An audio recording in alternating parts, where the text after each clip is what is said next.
Walking in the jungle. At the beginning of every school year, the kindergarten teachers have the important task of teaching new students rules that will follow them for the rest of their elementary years. I really appreciate all the work that they do with their students because they have such a challenge ahead of them.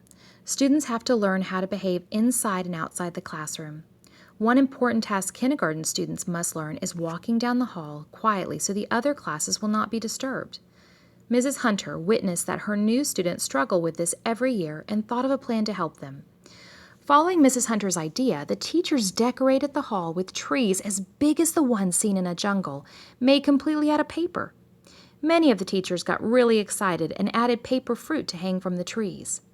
Mrs. Keat made tropical birds to hang in the trees. Mrs. Decor, who was always very creative, thought it would be great to hang paper vines from the ceiling.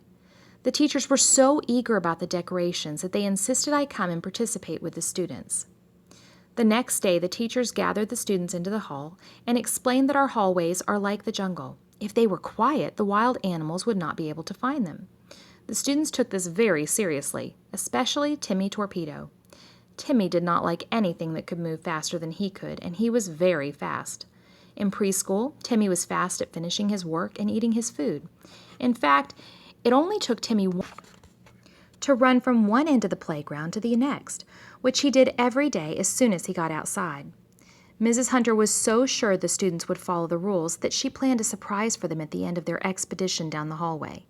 When all the students reached the end of the hall, out jumped the school's mascot, the Jolly Lion.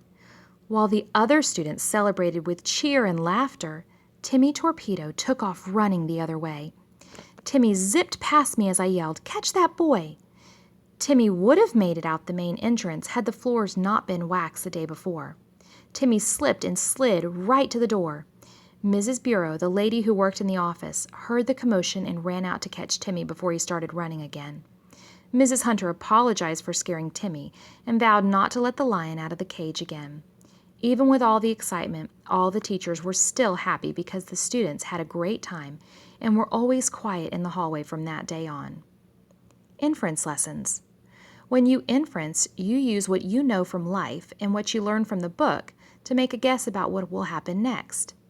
For example, in this story, Timmy knew that there were animals in the jungle that were faster than him, even though he was really fast.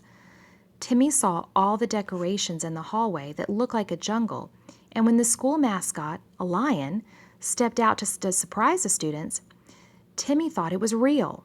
See if you can inference other examples in this book.